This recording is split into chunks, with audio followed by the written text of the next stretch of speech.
And as we all know, there are many different types of prayer.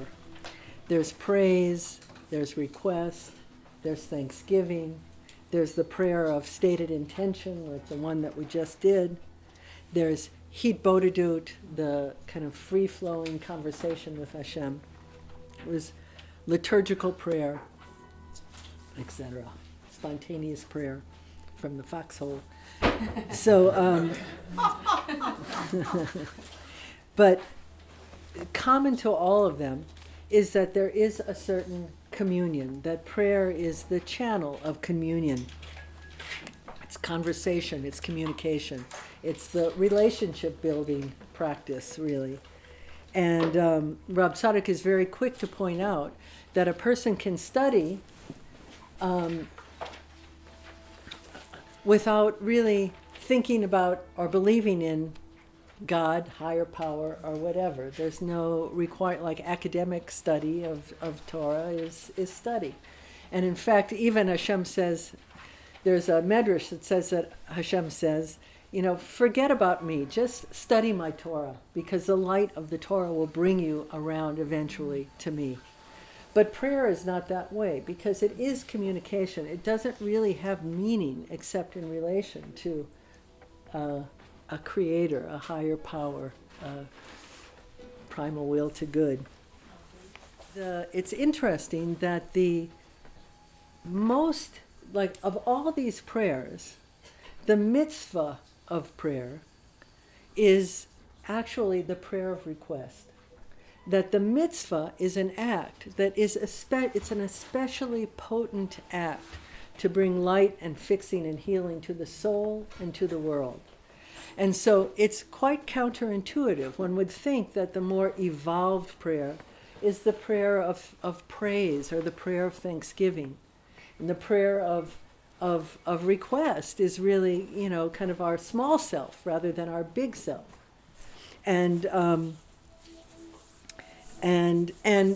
we talk about how, we kind of express that in our Amidah, our Shmona Esrei, our prayer of 18 plus 1 blessings, where we take 3 steps back and then 3 steps forward.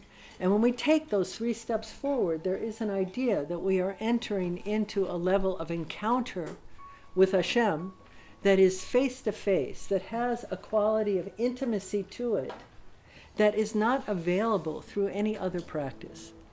And yet, it's paradoxical, because in the spiritual realms, as we all know, things are close when they're similar and distant when they're different. And so in our, so it would seem that when we're in our asking mode, our nagging mode, so to speak, our lack, our experience of lack mode, that we would be creating this different. It's different from Hashem, who's koneh hakol, who, includes everything, embodies everything, is by definition without lack. And we're emphasizing our lack. It seems like it should create separation and distance. It's even, should I say this now? I'll go back. So in order to, I just want to say this one thing that, which I forgot to mention, which is that, and that prayer of request is like the prayer is called Avodah Shabalev, and the halachic writings say that the kind of definition of this mitzvah of prayer is to cry out to Hashem at a time of need. To the point that the Sefer HaChinuch says that if we experience a need or a lack and we do not translate that into prayer, we do not voice that as a prayer, then we have violated a positive commandment of the Torah. Yeah. So what's going on here? So in order to explain that, we need to kind of go back to the beginning, to the idea that is taught in the Midrash and our writings, that Hashem, or divinity, originally existed and still exists on some level, as a kind of Ein Sof, as an infinite expanse of being, of pure being, and on a lower level of pure light. And the way it's described is that there arose within this light, or this expanse of being, the thought of creation.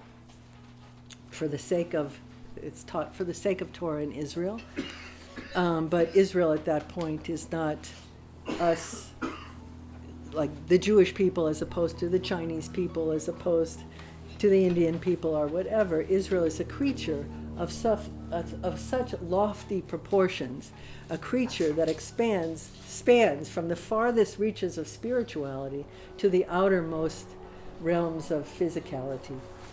And Torah is the science of how that creature Israel will accomplish its mission. But so it says that when this thought of Torah in Israel arose, so there was a vision of the success of that mission, of the glorious, you might say, messianic final frame of creation, so to speak, of each one of us cleansed and actualized and squeaky clean and shining out, enlightened as could be. And that vision, which included not just us collectively, but each one of us individually, was so enticing, so awesome to Hashem, so to speak, that he decided to bring creation into existence.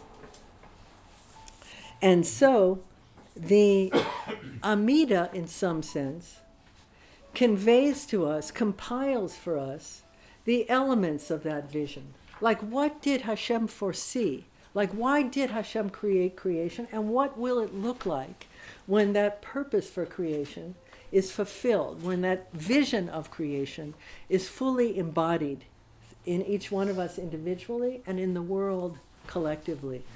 And so, that the like in our liturgy, we have this Amida that has these intermediate 13 blessings that Da'at is the first one, that knowledge of God will fill the earth like the waters cover the sea. Tshuva, that all creatures will turn their lives to Hashem, that material bounty, that physical health, like all these things are the elements of that vision. And so in that sense, the challenge of prayer is not to convince divinity to bestow upon us something that he's benignly perhaps willing but disinterested. The challenge of prayer is to want these things as much as Hashem wants to bring them through. Mm-hmm. Hashem created the entirety of creation in order to bring that vision into reality. And we, through our lives and through our prayer, need to align our will with that vision. And that's the challenge. I was just going to say something. Connected to the Parsha of last week, where I was going to bring it here, but I don't have it with me, so I'm just going to have to say it in English. But there's a certain point where Abraham is charging Eliezer to go find a wife for Yitzchak. And he at one point says, I cause you to swear by the God of the heavens and the God of the earth that you will not bring my son out of Israel. And then at a later point, he says, I cause you to swear by the God of the heavens. And so Rashi notes, why does it say heavens and earth here and only heavens there? And he says that Abraham understood that now Hashem is the God of the heavens and the earth because I have made his name known. Me and Sarah have been preaching the truth of the oneness of God in the world. And so now he is effectively or visibly the God of the heavens and the earth. Whereas before we started out on our mission, so to speak, people didn't know this primal will to good. And so he was just the God of the heavens, but not the God of the earth.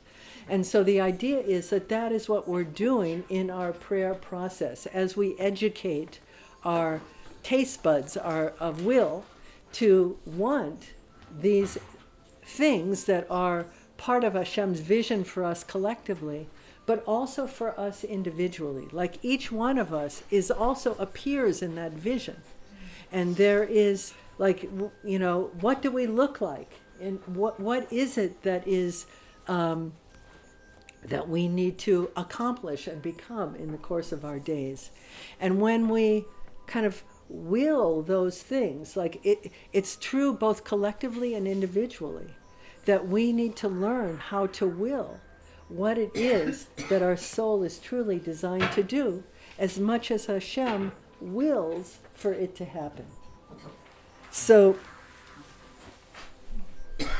we begin our Amidah with Hashem Sfasai Tiftach. Hashem, open my lips, Upi Yagid Tilasecha, and my mouth will declare your praise. And in some sense, we're asking to be inspired.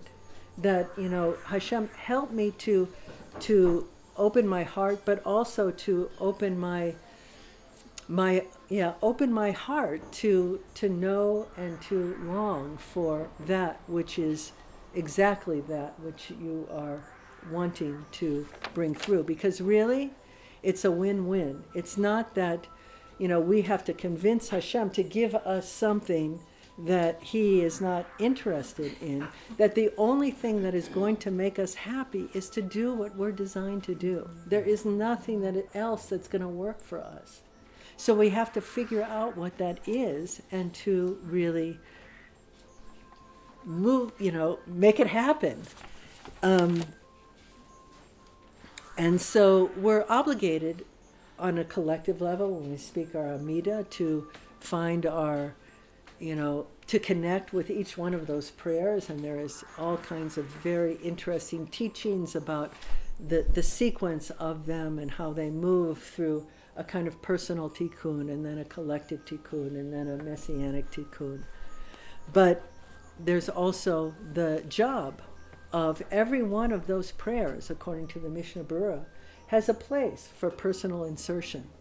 And so we need to really take advantage of that and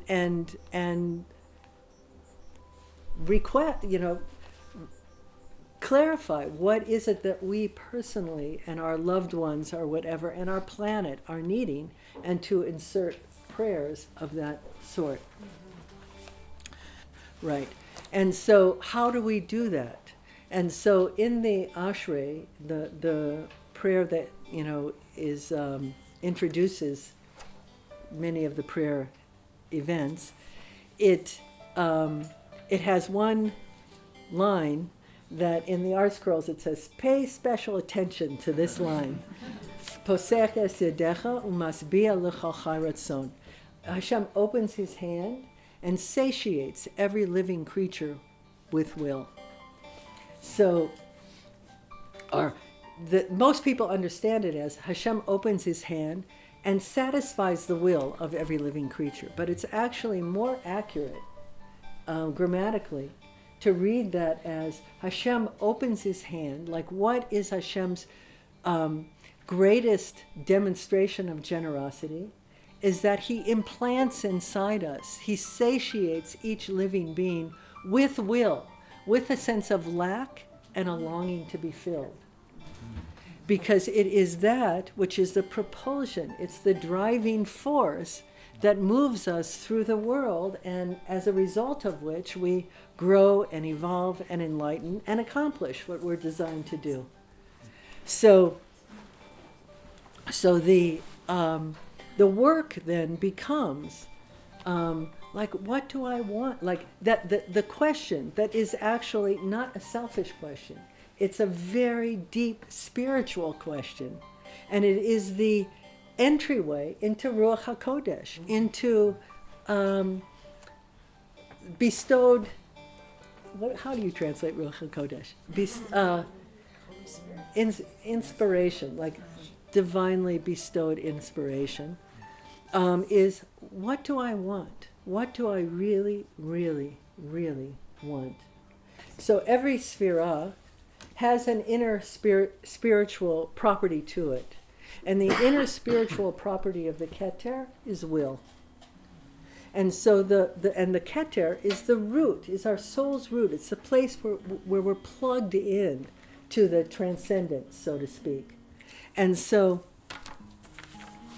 the way that Hashem communicates to us what he, she, it wants from us is to awaken inside us wills and desires for things.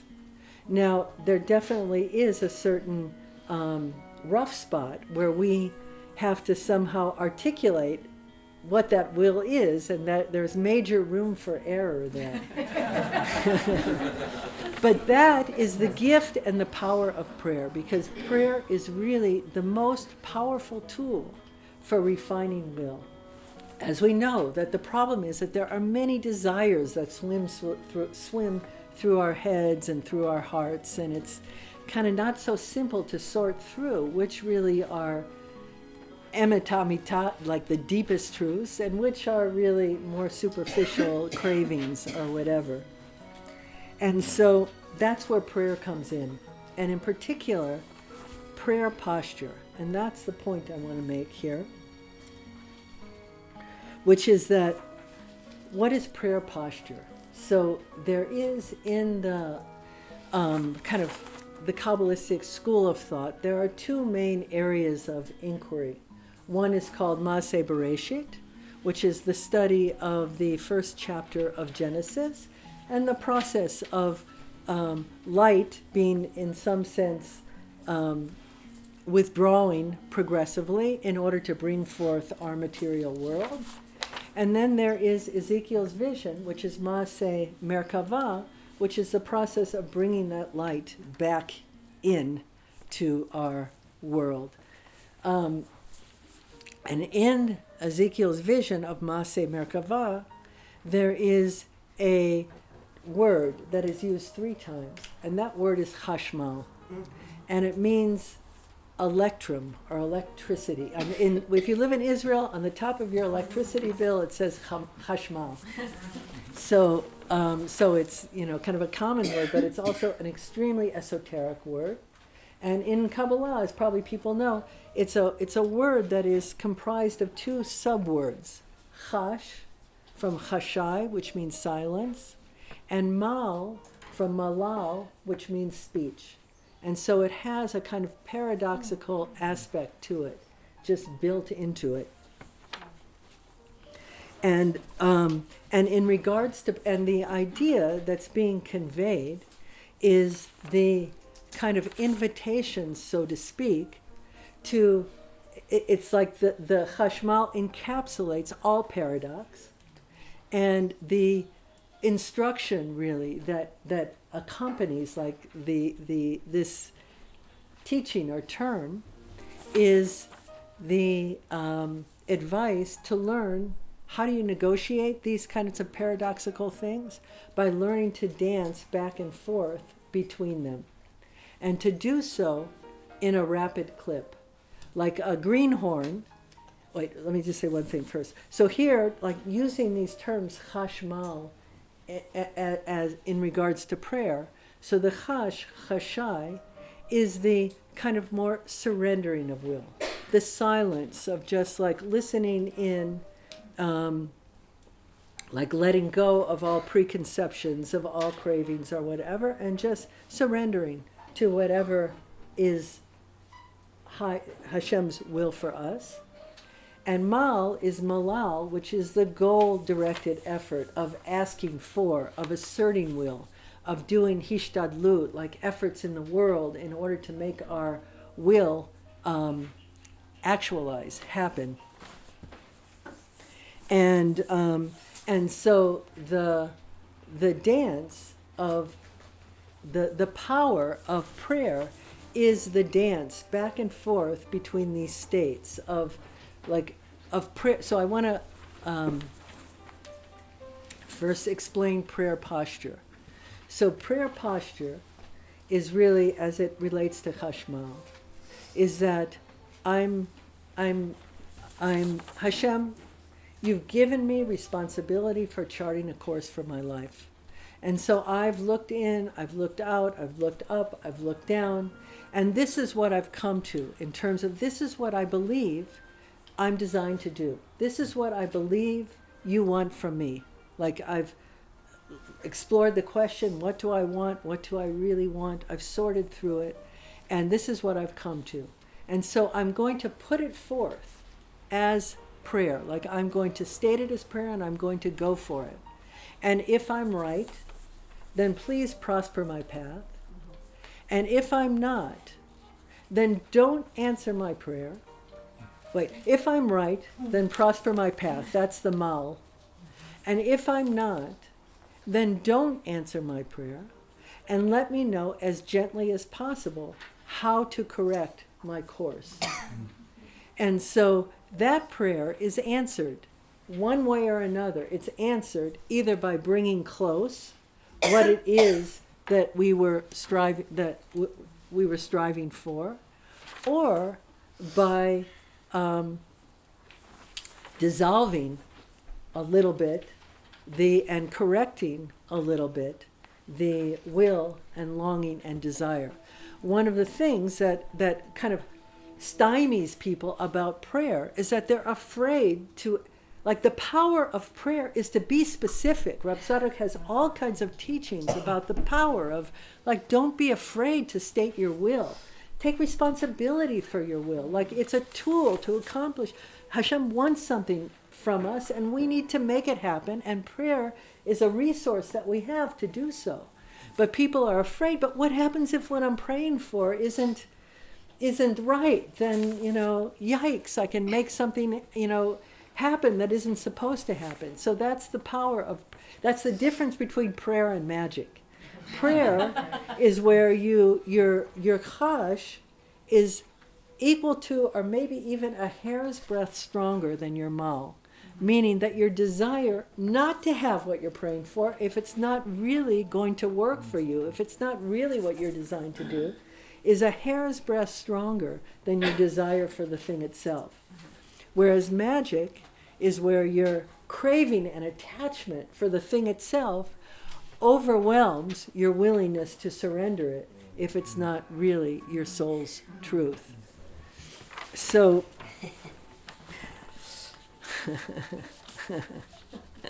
so it is. Right.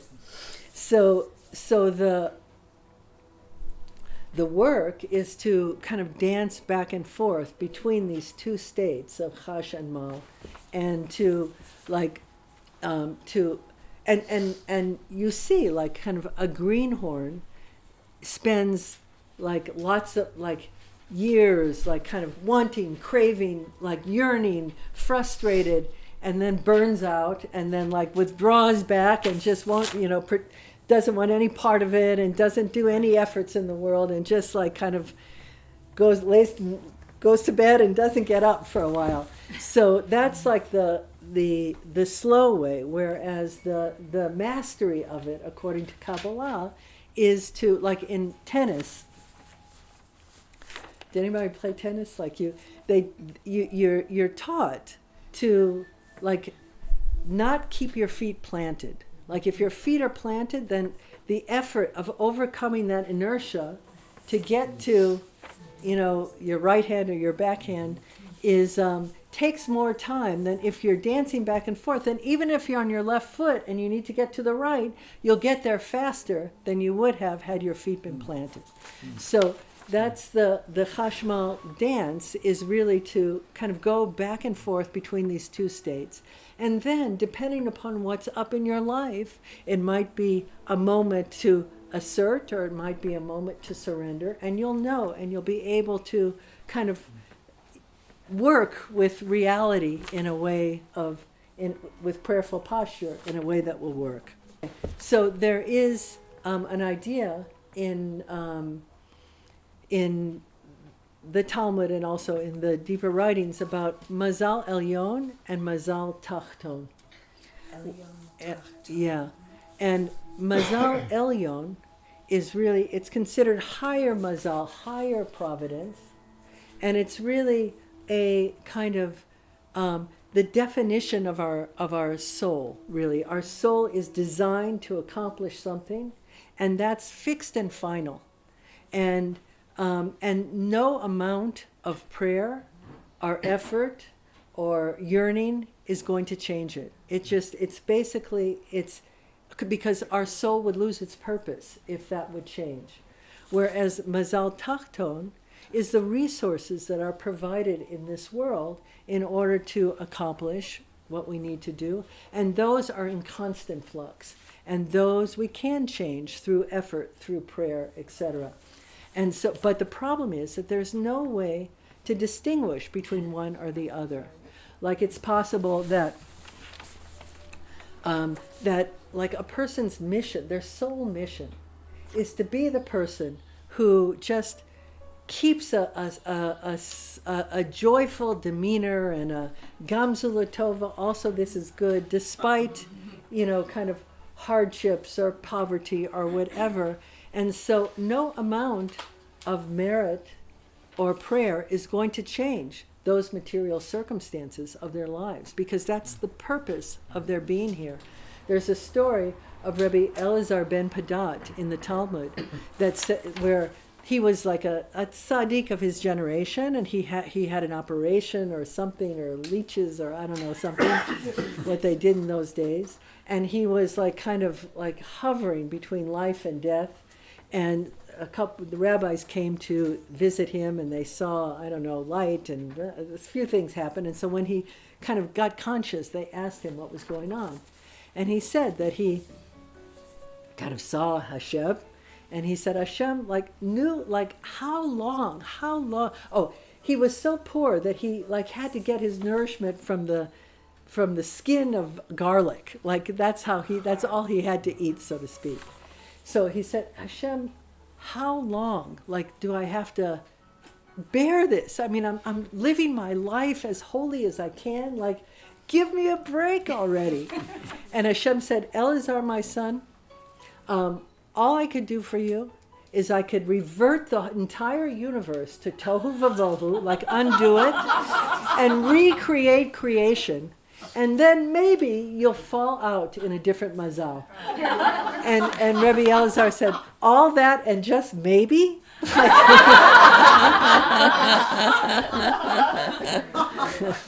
And then the story goes on, but meaning that there are, that's who he was. That was the design of his life. That was from higher mazal. There is no way to change it. Whereas lower mazal is someone could have the same physical circumstances, but it's just a kind of test. Sometimes blessings are expensive. We have to invest blood, sweat, and tears in order to obtain them, acquire them. And so, you might have to be willing to live on bread and water a little, in order to be able to demonstrate that you're willing to make sacrifices to have a life of just engaging in Torah study or whatever. And once you've demonstrated that, then you don't need that circumstance anymore. You've passed that test, and so it goes, and you can live with bounty or whatever. So all that to say that, we have our prayers, and if our prayers are not answered, it doesn't mean that we lacked merit or Hashem, kind of didn't approve of our lives or our words or whatever. It is possible that it's a feature of Mazal Elyon, and there just is nothing that we could do in the universe to change that. Moshe, it says that he prayed 500 and something times to kind of come into the land of Israel. And the Mea Shiloach has a whole teaching about, his prayer wasn't answered.